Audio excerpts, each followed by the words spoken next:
All right, we should finish up on this slide, I'm pretty sure, right? So, as I said last time, what affects heart rate will ultimately affect stroke volume, but there's a few other things we consider when we talk about, how stroke volume can change. And again, remember, it's changing to suit your needs. So ultimately, stroke volume is the end diastolic volume, so again, the amount of blood that has returned to the heart and is there at the end of the ventricles relaxing, subtract, or minus, sounds, the end systolic volume, the blood that's still in the heart after the ventricles have contracted. So what is it that influences these two things? And again, EDV minus ESV is stroke volume. So here, as we're looking at a figure like this would be, right, the darker area is systolic and the lighter is diastolic. So we clearly see, okay, here we are at the end of diastolic, starting into systolic, and this is the greatest volume we're going to get. So this is actually the measure of EDV, all right, which is about 160 milliliters in this image. All right, the ventricles then begin their contraction, and they'll continue contracting until, right, the T wave tells them to relax. And so during this period of time, once they've generated enough pressure to open the valves, right, which is right about here, the blood will leave. So, right, and it'll keep on leaving until the pressure is so low or lower in the ventricles compared to the arteries. And at that point, the semilunar valves close, and we say, right, end systolic volume. So, right, 160 minus 80 in this case leaves a stroke volume, shown here, of 80. Okay, so how can we change that? Because that would be great. When we want to become more active, we're going to need more blood, so we're going to need to change the stroke volume. So I say here that yes, the filling depends on how long you relax, right? Because that's when you fill, as shown here, right? And what is your venous pressure, right? How much force is in the venous tree, the veins, to push it back?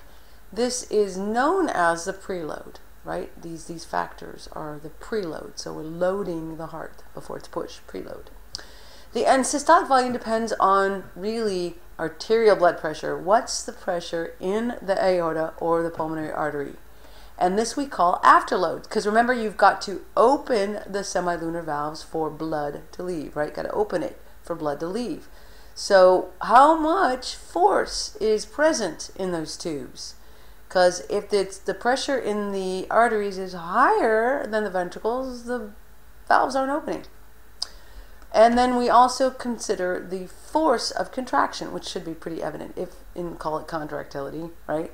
So in other words, the more contraction, the more actin and myosin binding you can get, the more contractility you get, the more force means the more you can push. All right? So this goes through and talks about these principles, the EDV, right?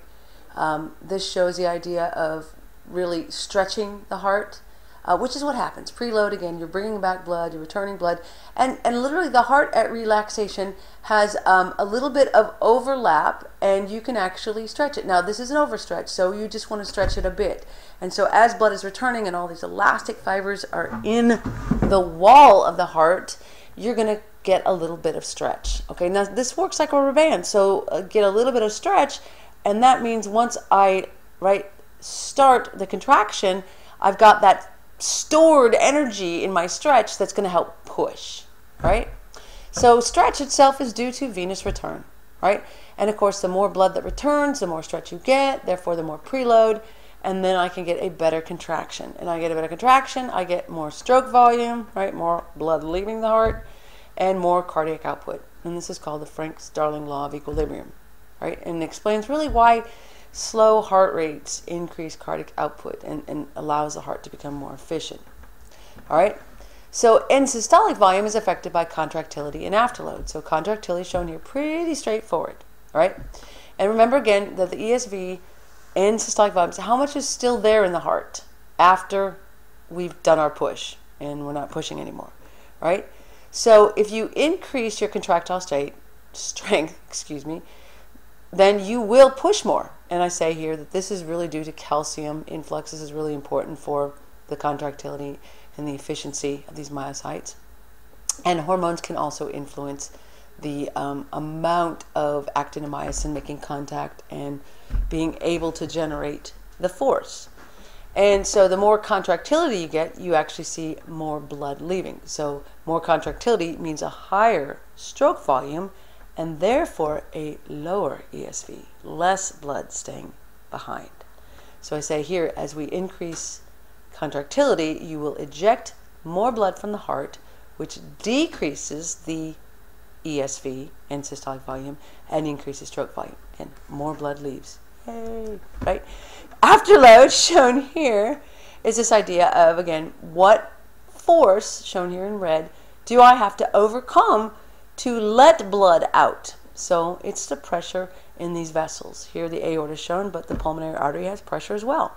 So how much force does a ventricle have to have before I open, right, that semilunar valve? All right. This afterload really has a lot to do with the quality of the vessel more than the actual heart itself. So it is, again, contractility is about the heart's ability, but afterload is really talking about, what have we got going on in these major vessels. So if the aorta becomes less elastic itself, if the aorta starts to build up plaque or deposits or anything nearby in the nearby tree, arterial tree, you will see afterload go up. Pressure will go up because of this, and we'll cover this when we talk about the blood vessels. But trust me, this is what happens. So I'm saying here, why hypertension will reduce blood leaving? Because hypertension really is measured as this number going up, right? You're measuring hypertension by what's in the arterial tree, and so if there's more pressure in the arterial tree, think this red line going up and up and up, well, that means it's going to take more effort, right, to open those semilunar valves and let blood out. So in the beginning, as this pressure goes up that we call afterload, the valves, semilunar valves specifically, will be open for less time, right? Time's what's going on down here, less time. And if they're open for less time, less blood leaves.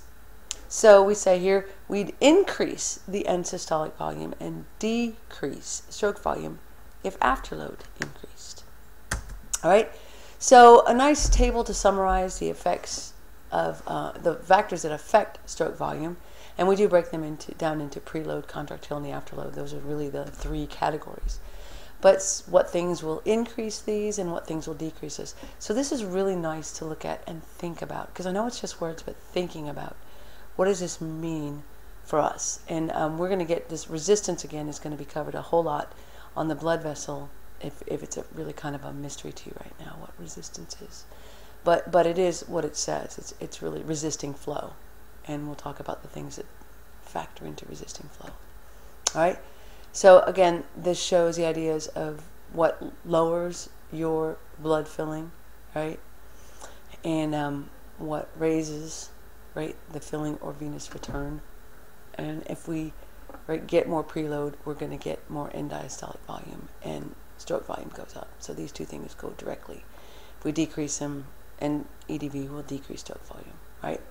The opposite is really true for end systolic volume and stroke volume. They're inversely related. So that's an important take home on this table.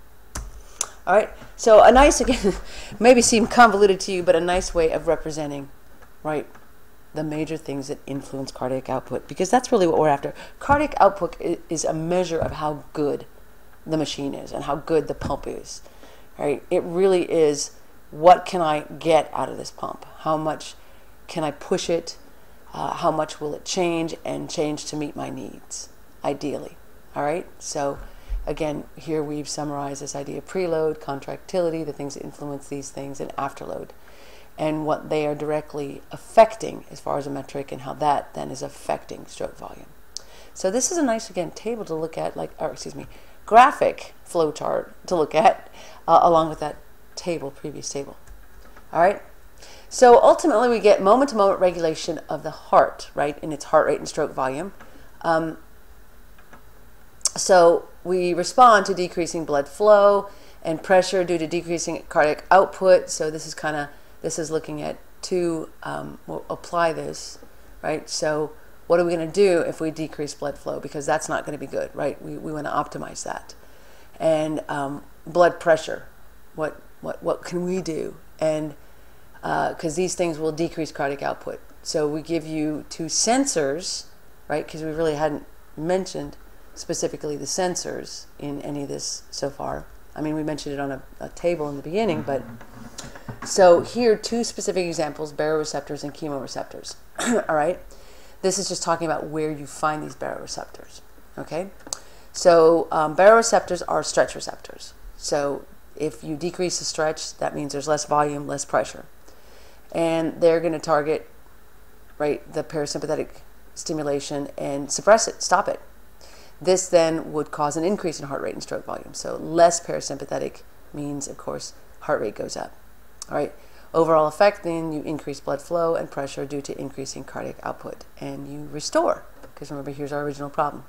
If we look at the chemoreceptors, if oxygen goes down or carbon dioxide and hydrogen ions go up, along with lactic acid, then we have to get the heart working more. And so sympathetic stimulation increased in this scenario, this instance.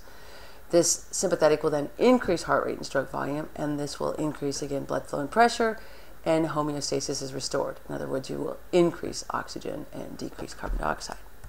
All right?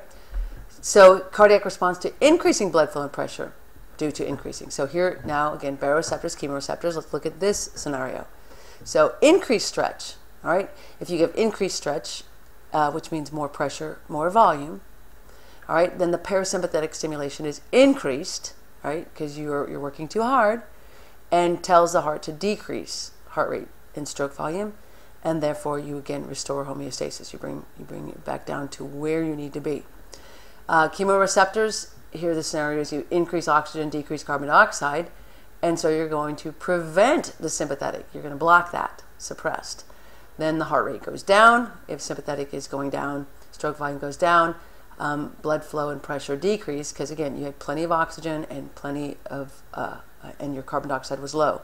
So you don't want to work, again, you do not want to work harder than you have to in the heart. All right, that completes the heart's part. In the next videos, we'll look at what the blood vessels do to help us with this.